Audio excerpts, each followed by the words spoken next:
Hi, everyone. I'm Michelle Jobin, and you are listening to Time to Talk, a podcast for caregivers. This podcast is dedicated to helping family caregivers in Ontario. Through expert tips and resources, you will gain knowledge and validation for the ups and downs that come with caregiving. More importantly, you'll learn that you're not alone. It's so important to take this time for yourself. We're glad you're here. Today, we're joined by Vicki Cochrane, the Family Partnership Program Manager for Children's Mental Health Ontario. Vicki manages the provincial peer support program, Parents for Children's Mental Health, or PCMH. Located in communities across Ontario, PCMH peer support chapters are made up of volunteer chapter leaders and parents and caregivers on their own journey of supporting their child with mental health concerns. Their chapters meet regularly, providing parents and caregivers a safe and friendly place to connect with others, feel heard, and get help navigating the child and youth mental health system. Vicki is also a parent and caregiver with lived expertise, having raised two boys with mental health exceptions who required constant advocacy and support, and is an original member of the Family Advisory Council for the Knowledge Institute for Child and Youth Mental Health and Addictions. Vicki also has 20 years of experience in child welfare as a child and youth worker, supporting vulnerable families while advocating for their needs and educating them about navigating systems. Vicki, thank you so much for joining us today. Thank you. It's really great to be here. And I appreciate the opportunity to hopefully help even one family who might be listening today with connecting them to resources and supporting them on their journey. Absolutely. And I really, that's why we wanted to talk to you so much today, because this is such an important topic. And, our goal here on Time to Talk is always to create this space for caregivers amongst our listeners that really need to feel that they can have stories where they are seen and heard and they can connect with. So hopefully through our conversation today, we can gain a little bit more insight into caring for a child with mental health concerns. So I wanted to ask you, first of all, can you share with us your personal journey as a parent and a caregiver of two boys with exceptional needs? Absolutely. This is something that's taken quite some time to become comfortable with, and I'll share why as I talk about my journey. But my experience really started before I became a parent. I worked with families in my community first as a child and youth worker, and I was helping families with parenting things like how to kind of help with happy and normal development and things like that. But then I became a parent and I realized early on that my first son had some differences. And then what I had learned in my work previously with families is that systems aren't really set up for the quote unquote norm, and often need to be adjusted to meet the needs of kids and families who fall outside of that really narrow definition. So I learned early on in my career and then as a parent that our systems don't work for most families. So when I did become a parent, I was prepared to be an advocate already because of my work in the community with children, youth, and families. But my personal journey included a lot of shame and guilt as well, because here I was, a professional working in the community, helping other parents to care for their kiddos with or without mental health concerns, and yet coming home and struggling to manage what was happening in my home with my son, and often feeling like I wasn't doing enough or feeling unsuccessful. And then I realized that that feeling of shame and guilt was because of stigma. Stigma is such a powerful thing, and I needed to really process this, and I did that through therapy and peers to get to where I am today. So it's been a journey. Um, Both of my boys are diagnosed with ADHD, and the eldest has complex mental health needs that also includes a mild intellectual disability. So there was a lot on my plate as a parent in terms of helping and supporting them. And so early on, I had to learn that advocacy and building collaborative relationships with folks like the clinicians I was seeking help from and the educators who were supporting my kids' education was really my primary role as their parent. And it was necessary for the kids to feel successful at school to be able to feel successful themselves. So this experience overall just has taught me so many lessons, but first and foremost, how important it is for families to have a support network that is truly there for them. I have a group of friends I call them mamas because they were literally other moms who had kids around the same age as mine who became kind of like a family to me. And my kids, no matter what, no matter the difficulties my oldest son were having, were welcome there. They would have sleepovers, and those relationships became honestly life-saving. And then my parents also were helped me so much, and they're not here today anymore, so I miss them terribly, and so do my boys. But having that support network is so crucial. And I also learned that we are our kids' first example of a role model for advocating. And so Mm-hmm. how I advocated for them also mattered so that they could become their own best advocates as they grew up. Well, and it makes so much sense. We talk about those pieces of the puzzle across the board in caregiving, advocacy, and support. And I can see how that becomes even more heightened when we're talking about our own children, of course, because we have to be their voice at a certain point within a system, right? Absolutely. When did you first realize that you needed to advocate for your sons very directly in order to help them? Yeah, that's a really great question. I remember a distinct moment during my eldest son's education journey early on, grade one, probably grade two, and around there, when other families stopped really talking to me and he stopped getting invites to birthday parties.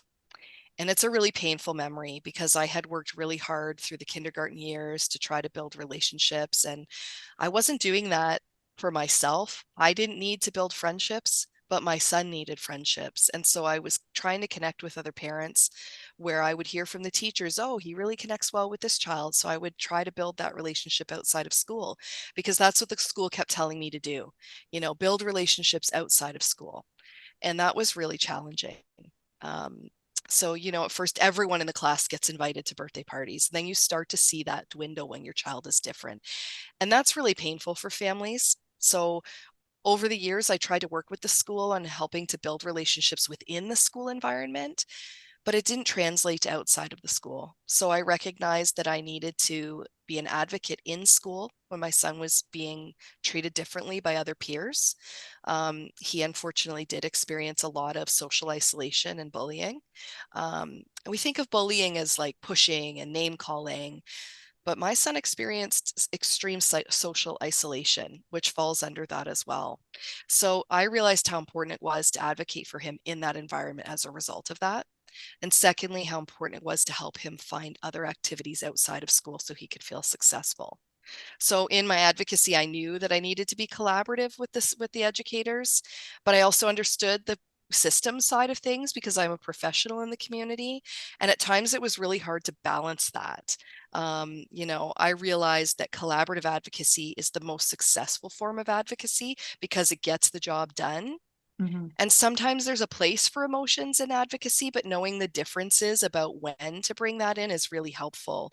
I had a moment where I was that angry parent showing up at school for my son, and it completely closed off the relationships pretty quickly when I brought my emotions into moments of advocacy. So I learned the hard way to try to process that before going into those meetings or discussions on what my son needs. That is, I mean, I think there are probably a lot of our listeners out there that are parents that can relate to what you're saying on many levels. Personally, I can as well in terms of having to advocate for my own son in his relationships at school and outside school as well. But you're right, the way things work at school, it doesn't always, everything that you build outside the school environment doesn't always translate to what's happening, and that's their day to day, 5 days a week for a big chunk of their life, right? As children, it's really important. You have been involved in co-developing quality standards of care in the child and youth mental health sector. Can you tell us about the importance of these standards and how they benefit families? Absolutely. This was a project really early on in coming into the child and youth mental health sector as an advocate. So it's really close to my heart. And the quality standards, sorry, really represent the gold star, the highest level of quality engagement of families and youth in the child and youth mental health and addiction sector. The Knowledge Institute of Child and Youth Mental Health and Addictions led this initiative as specialists in implementing evidence into practice, along with Parents for Children's Mental Health. And at that time, I was just new to Parents for Children's Mental Health. I was a volunteer. I had started a chapter of peer support and then became involved in this project because the evidence showed that meaningfully engaging with youth and families in this sector can have significant positive impacts on their service experience and their outcomes. It builds better relationships with the healthcare professionals and a stronger sense that their needs are being met through the services that are being delivered. So having quality standards drives effectiveness, efficiency in systems, and always leads you on a path of continual improvement. So quality standards reduce inequities and they improve system quality and the resulting outcomes of service and care for families. And I think it's really important for families to know that this work is happening because it brings hope for system improvement. And I know that was important for me. And I felt at that time, that's why I got involved. I was hopeful. I wanted to help change systems. And hopefully knowing that this is happening helps families find their power in being a partner for their child's care. So it's important to know that the standard's purpose and benefit is to elevate the family voice in all levels of care. So for example, on the individual level as a parent caregiver working with your child or youth clinician, and then at the organizational level, being able to participate in really important discussions about improving practices and services by sitting on something like a family advisory council at your local child and youth mental health organization, or even at the system level, like the work I do on the Family Advisory Council for the Knowledge Institute. So those are some ways that families need to know work is happening and that there are opportunities, and we are going towards, a better system of care because of these things. Are you a caregiver and have some questions? The Ontario Caregiver Helpline provides caregivers with a one-stop resource for information and support. Whether you are looking for respite care in your area, support groups, information about financial supports, or help navigating the health and social service systems, the Ontario Caregiver Helpline is here to connect you to the resources you need 24/7. Call to speak to a Helpline Community Resource Specialist at 1-833-416-CARE. That's 1-833-416-CARE. Now, back to our episode. That is very good to know. And I'm wondering if a lot of families would be, pleasantly surprised to know that such a thing exists, maybe that they weren't aware before. So that's fantastic. What are some of the common challenges, though, that you've observed amongst families navigating the mental health system for their children? I assume that this is a pretty big one. Yeah, I think that a lot of families don't even know where to begin. And I think part of that is because of the stigma that I mentioned previously. A lot of times, families that are struggling don't actually talk about it openly. And so it's not like they're kind of showing up at their next dinner party talking about some of the struggles unless they feel safe to do so in that group of friends. And so I know for myself, I didn't talk about it a lot with certain people because I knew it wouldn't land or I would be judged. And that judgment is real for families. So I think that's a very common challenge is fear of judgment, fear of getting involved in systems like child welfare, feeling blame and shame as a parent. And that can often get in the way of trying to get your child or your family help and support. The next piece being not knowing where to start, right? So even if families acknowledge, okay, I definitely need help, I wonder what I need to do, they might have already spoken to their family doctor. And I would share that a lot of times family doctors aren't always sure. And that's work that's also happening, right? Care pathways are becoming more clear. Family physicians are becoming more informed on this. But sometimes families still don't know what to do. And so we hear that a lot. They also share that they don't know how to advocate because they're not sure what to say or what questions they're quote unquote allowed to ask, right? There's a lot of these power differentials that are in play when it comes to systems, right? Families feel very disempowered and like they can't ask for things. So I think it's really important, to help families have these conversations. And the other thing we hear is they don't know how to have these conversations with their kids either. So, you come from sort of a traditional old school family where, consequences are in place for behaviors, because that's all we know how to do in this generation potentially. And it's not working. And why? And then you feel like a terrible parent.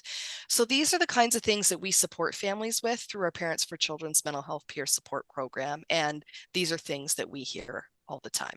And when it comes to peer support, what role do you feel that it plays in improving outcomes for children with mental health concerns and for their caregivers as well? We know that peer support gives families the space to process emotions and things that they're going through as the parent and caregiver, so that they can get down to the business of actually making difficult decisions or finding the support that they need for their child or youth.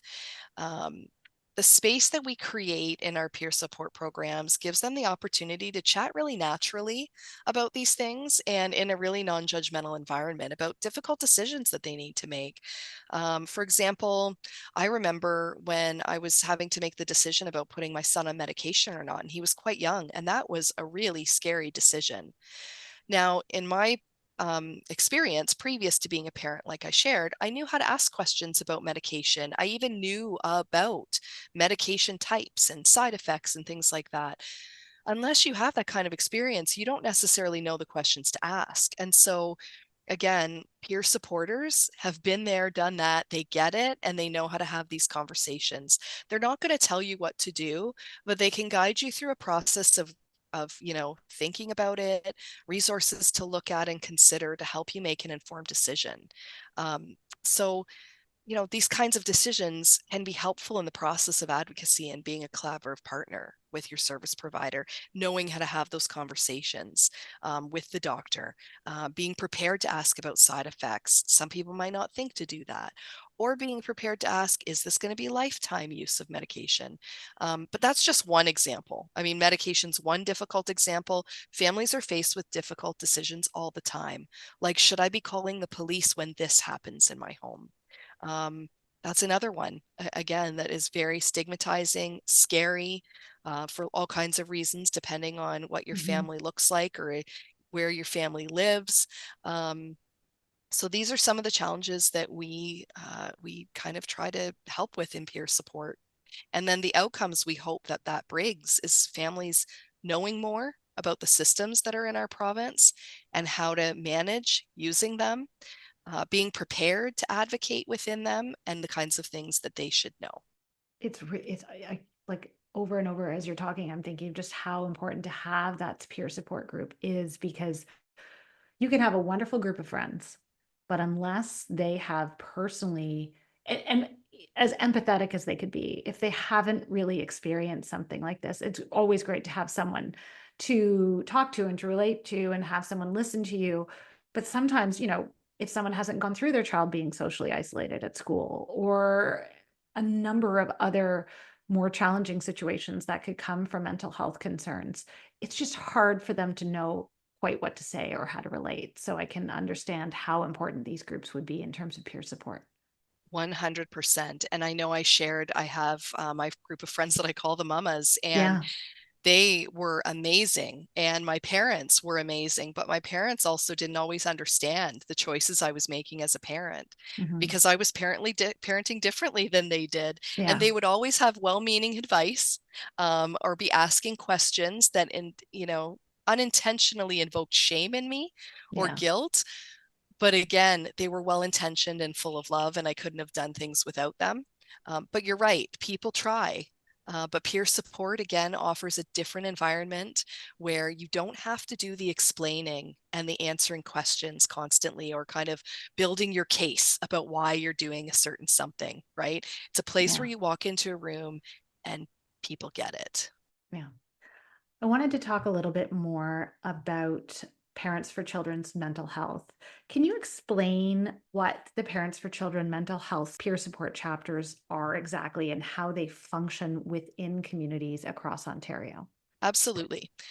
So we offer a space, either in person, virtually, sometimes both, and we call that hybrid, for families to connect with each other, kind of about their day-to-day experiences in their home or in relationship with their kids. We strive to really create a comfortable, non-judgmental environment for folks to learn from each other, have discussions, and even just figure out some next steps for what to do to support themselves as caregivers or their kids. There's also often siblings involved in this picture. And so it's really hard to try to manage everyone's needs in your home when you have one child who's really struggling. It impacts everyone. So our volunteers do their best to kind of create that space where folks can talk with each other and learn from each other in a really anonymous way. I mean, we don't know who you are when you walk into the room. You can share how much you want, as little or as much as you'd like. We strive to make sure that what's shared is safe for everyone, so we're not causing further harm in the details of stories and things like that. So our peer supporters are trained in how to facilitate peer support discussions and make sure that folks are safe and not coming to further harm. And then other things we do is our volunteers can be seen at community events. Sometimes you'll see our elephant logo at an event, and we're trying to promote our existence. We're trying to make sure that families know about us, and that's why we appreciate being here today. I'm happy to be able to talk about Parents for Children's Mental Health. And then some of our chapters also have strong relationships with their local community child and youth mental health service providers or schools. So they can access information from a clinical lens or an educational lens when needed, or even bring in speakers on topics that are important to the families that are coming to the group or getting in touch by email. All of our chapters are also accessible by email. Folks can just even email questions and they'll get answers from trained peer supporters. And then lastly, our chapters share back information to our team on a monthly basis, which helps us to build our family care center, which I haven't mentioned yet. But our family care center is a really robust place for families to go, full of information and tools to use. And there's a lot of good reading on there for parents when you're really just struggling to validate the experience you're having. We have a parent survival guide written by Ann Douglas, for example, who's a well-known Oh, Canadian great. Yeah. author. Yeah. And She's so, fantastic. yeah, we love our family care center, and we have an ongoing webinar series as well that is actually informed by what we're hearing from families in our peer support groups. So we know that the topics we're tackling are important to families across Ontario. You can make a difference in the caregiver community by becoming a volunteer. The Ontario Caregiver Organization is dedicated to providing caregivers the resources needed to help them be successful in their caregiving journey. Becoming a volunteer means you can help support caregivers in a variety of different ways. You can join a working group, an online forum, a focus group, or provide peer support. Volunteers can make a huge difference in a caregiver's life. Become a volunteer today at ontariocaregiver.ca. Now, back to our episode. Well, you've already shared quite a bit about your personal story, but I wanted to ask what motivated you to become involved with Parents for Children's Mental Health, and how has that shaped your perspective on parents or loved ones who care for a child with mental health concerns? Again, this is both professional and personal for you. So what would you say to that? Yeah, this is probably the biggest part of my journey, quite honestly. This question really it has me thinking. So in 2016, I was at a place in my family's journey as a single parent where I literally had done what I could in my home as a parent. I had a full toolbox. I kept emptying it out, learning more, putting new tools in, and I really realized I was doing what I could. I was doing the best that I could with what I had and the circumstances. And I was even hearing that from professionals. There was nothing at that point that really professionals could do. My son needed to engage in services by that point. He was old enough. And if he wasn't doing that, I needed to just focus on keeping my home safe. But I needed more. I needed more because I felt like I was failing. So a newsletter had come into my inbox from this place called the Center of Excellence for Child and Youth Mental Health. And I was like, oh, I'm going to take a look at this. I must have signed up for it at some point. I thought it was interesting. And what I read in it was that they were looking for the family perspective to sit on their strategic advisory council. And I thought, you know what? Maybe this is it. I don't know. So I honestly put in an application, not knowing where it would lead me. And At that point, the Center of Excellence, which is now known as the Knowledge Institute of Child and Youth Mental Health and Addictions, selected me for that Strategic Advisory Council. And so finally I was like, okay, I might be able to have an impact on system change. And so for me, that was important. And so participating on that Strategic Advisory Council started in probably January 2017, February, and around there. And that's where I learned about Parents for Children's mental health. And I was invited to consider joining as a volunteer, which I did. I started a chapter in London, and I started providing peer support as a volunteer in my own community. I had never heard of this organization before. I had never even really had a great understanding of what peer support was and the impact it could have. So I kept saying, why have I never heard of this before? Here I was, a professional who had been working with families for years who really could have benefited from something like this. And then myself as a parent, that's when I started to really tap into the impact of peer support personally, being able to connect with other parents who were also professionals working in either education or child and youth mental health, and were also struggling. It really validated the journey I had been on.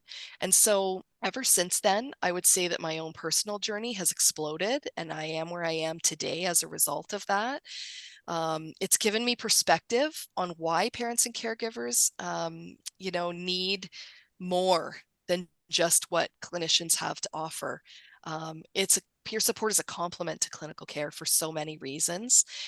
But most importantly, it gives parents a place where they can go without feeling like they're part of an assessment, where they then internalize that shame and guilt. No matter how a clinician is presenting, that is often how we will take things because we start to reflect on ourselves.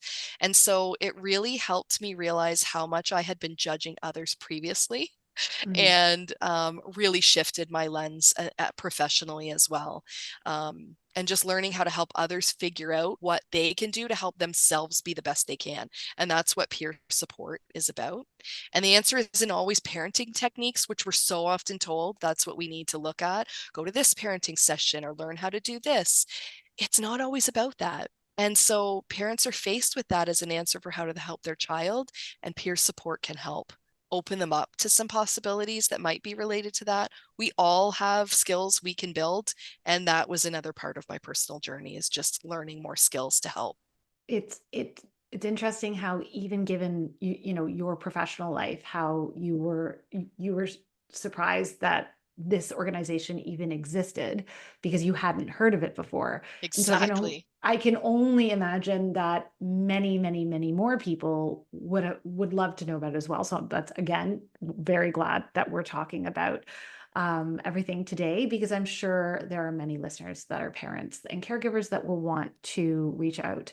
So, what can a parent or caregiver expect when attending a Parents for Children's mental health meeting? That's a great question. I think when people hear about something like a peer support group, that could be a little daunting. And our volunteers describe it best. They've said that when people walk into the room or even join a Zoom meeting, they physically see people's shoulders drop, and they see people taking a few deep breaths or nodding or smiling and laughing alongside some of the dark humor we sometimes have to have when we're parenting kids with these challenges. Um, the space is warm and welcoming, and it's a non-judgmental environment with other folks that get it. So like I said, you don't have to go into detail. People just know.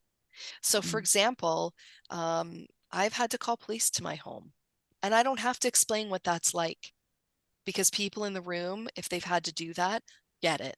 They understand how awful that is to do as a family, how embarrassing that is in the neighborhood you live in to have to go through something like that. There's so much attached to it, but in a peer support space, you don't have to worry about kind of being judged or having to answer to why you did that. So we're not going to tell you what to do, but we are going to help you to figure out what next best steps are for you, or give you resources so you could decide what are the best next steps for you as a caregiver and for your family. folks can expect little helpful tidbits of information. Like we share, for example, sometimes with kids with ADHD, there's a whole way you have to do routines in your house. And you can get clinical advice, but what complements it is hearing from a parent, well, here's how I did that. Here's how I organized getting up in the morning and getting through routines. Here are some ideas. And then we also give you space to process those emotions. So much of this journey is connected to guilt and shame, and we help you get through that. And because it's okay to feel those things. And there's lots of other emotions that come along with it: embarrassment, anger, frustration, sadness. So our volunteers are wonderful at creating that space, helping you acknowledge your feelings. And then if you're not a feelings person and that sounds really awful to you, you could just listen and you don't have to participate. So that's the other thing. It's voluntary participation. If you're a person who can just come and listen and take away, that's fine too. We're not going to pressure you to participate. And our volunteers are also really resourceful. So if our group doesn't fit, we'll know what to send you to next or where to connect you with other resources. That's where partnerships come in across the province, where we work very closely with others, and we are happy to also connect you with what fits. Would you be able to share any sort of impactful moment or success story from your work with Parents for Children's Mental Health that would illustrate the power of peer support? There are so many moments that I get to hear about, being the program manager. That one thing that stands out for me, though, is when you see a member of the group become a volunteer peer supporter with us, because they experience the evidence of the power of peer support. They know what they got from the group and now they want to give back. So that's one piece that we see happen a lot. And so that's why we know it works. So not only did they use the service to get through their difficult time, but now they're in a place where maybe they can help others. So that's one thing. But we also gather quotes from families every month. And one that sticks with me is, quote unquote, "This was life-saving." We literally have families coming to us, sometimes in very dire and dark and serious situations, and our volunteers respond and they help families find hope. And I think that's the most impactful statement I've heard. Without getting into details of that person's situation, I think the reality is that for many caregivers, this is a very lonely journey because of the stigma, and it can be really isolating. But finding peer support can literally help save lives. I mean, there's no better endorsement than that for sure. And it must be so rewarding when you see people become the volunteers that are helping others. It's just such a really important step in that journey, as sort of as you've talked about as well, and how it changes things and how it really does illustrate how well peer support works. I wanted to talk about what changes or improvements that you might hope to see in the child and youth mental health system in the coming years, given your experiences, particularly in relation to family engagement. I think that since 2017, I can already say I've already seen significant changes. Parents for Children's Mental Health was a partner leading the way with family engagement in past years, and the Knowledge Institute now carries on that work. And there's a community of practice that actively supports family engagement practices across the province. So the gold star for family engagement would be that there are family members involved at all levels of an organization, starting at your board of directors to actually being staffed in an organization serving families, and having true decision-making power in partnerships with leadership. I know in my experience at the Knowledge Institute on the advisory council, working on projects with executive directors, where we're actually having the same amount of insight and input into, a plan for a program, or looking at system level decisions. We're really a part of it. We're there, we're at the table, and being viewed and treated as equal partners, and that's really validating. I'd also like to see a peer support group for parents and caregivers connected to every single child and youth mental health and addictions organization, or at least in each city, town, or rural area that all service providers refer to. I'd like to see that parents are referred to peer support immediately upon reaching out for help, because I don't want to hear again, why hadn't I heard about this before? Because I hear that. I said it myself. We hear it often. And that would mean that service providers are actually seeing the value of peer-to-peer support as part of a clinical plan for families, and that they value the strength and knowledge that families have and can share for more successful outcomes, whether there's a specific therapeutic plan or education behind that person's name or that group. Lived experience is actually lived expertise, and that needs to be taken more seriously in this sector. Having this available in terms for families, like you said, there are obviously clinical supports that are out there, but when it comes to things like peer support and more involvement and resources for families, this is a much more holistic approach that we're looking at. You know what I mean? We're looking at all the avenues in which the individual and the family need to be cared for throughout the process. It is Absolutely. total care when we're looking at it. So it's so important. And I think there are going to be many listeners that are hearing about all of this for the first time. So for families who are just beginning their journey in advocating for their child's mental health concerns, what advice would you give them? I would say connect with Parents for Children's Mental Health peer support. We walk alongside you in this journey so that you don't feel alone, and we can help you figure out how to best advocate for your child or youth and become an active partner in their care and education. And lastly, I would say to parents, trust your gut. Mm. You know what your child needs best, and we can help you put that into words if you're too tired to figure out how. We have the tools that can help you. We have parents who get it and caregivers. So sometimes I want to be really clear, we're using the word parent a lot, but sometimes it's a caregiver who might be a grandparent or an Mhm. auntie or a foster parent or a neighbor. You know, if you're caring for someone in your life who's a child or youth with mental health challenges, Parents for Children's Mental Health can support you with that. What impact do you hope to leave on the field of child mental health advocacy? That's a lot of pressure. I don't know personally or individually that I'm going to be able to do that. I think that I think I, so, but well, I hope to be involved in changing, right? Lots of things as a partner with others across the province. But I want to see stigma disappear for mhm, families who are supporting children and youth living with mental health concerns. Children and youth can be mentally ill. And as a result, we have behaviors that impact a community, their neighborhood, their family, and this isn't always the result of poor parenting. Are there some cases where that may be? Absolutely. But even in those cases, parents are going to do what they know best until they know differently. And so we need to be validating a parent or caregiver, and that can go a long way in helping them find the strength in this journey and also be able to figure out what they need to do next to best support their kiddo. I know that I used to judge parents before I became one. That is like being as raw as I can be in this very moment. For any families that I may have helped in the past, I'm sorry.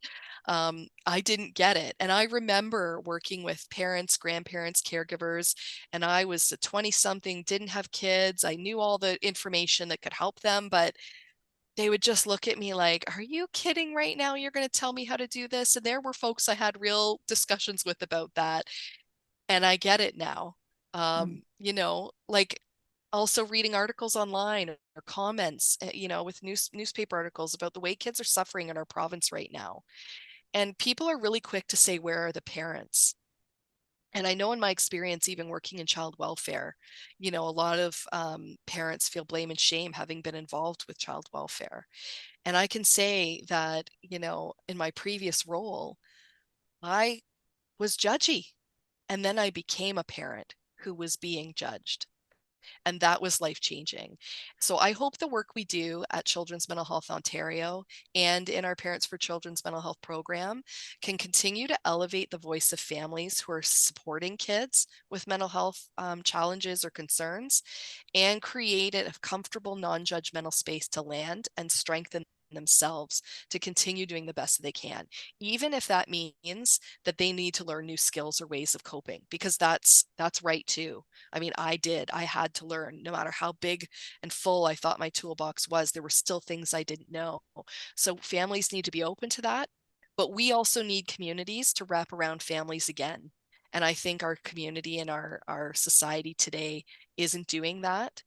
Not just service providers, but your neighbor, your educator. I'd love for the general public to just be more aware of how to help and have compassion for families supporting kids who are mentally unwell, because it does happen and it's very real. How can our listeners who are interested in joining or learning more about Children's Mental Health Ontario or Parents for Children's Mental Health Support chapters get in touch? It's super easy. We have an email address, support@pcmh.ca. Send us an email and we will answer your call. We certainly aren't a crisis service. Sometimes it may take us 48 hours to get back to you, but we're very responsive. We are in that email every day and checking it constantly. We hear from families actually quite often. So even if you have a question, we're happy to answer it and then help you find the resources that you need. If you're a professional wanting to learn more about how to start a chapter in your community, you can also email us at support@pcmh.ca. And we also have our Family Care Center, which is family.cmho.org. And there's buttons on there where you can contact us and find ways to ask an expert questions as well. So we would love for you to visit our Family Care Center. And I tell folks, even if you Google Family Care Center Ontario, our site will come up. So hopefully you can find us either one of those ways. And I know many of our listeners will want to do that. Vicki, it has been such an absolute pleasure to talk with you. Your personal and professional experience are going to be very helpful for many. I know a lot of it resonates with me personally, and I know it will for others. And it's been so generous of you to share your story with us today. Thank you so much for being on the show. Thank you so much for having me and really opening up this space. I hope that, like I said, even if one family hears this today, that we can be helpful to that one family. So thank you so much, Michelle. Thank you for listening. We hope you enjoyed this episode. You can access more details about support services on our website, ontariocaregiver.ca. Until next time, I'm Michelle Jobin, and you have been listening to Time to Talk, a podcast for caregivers. We hope you have a wonderful day.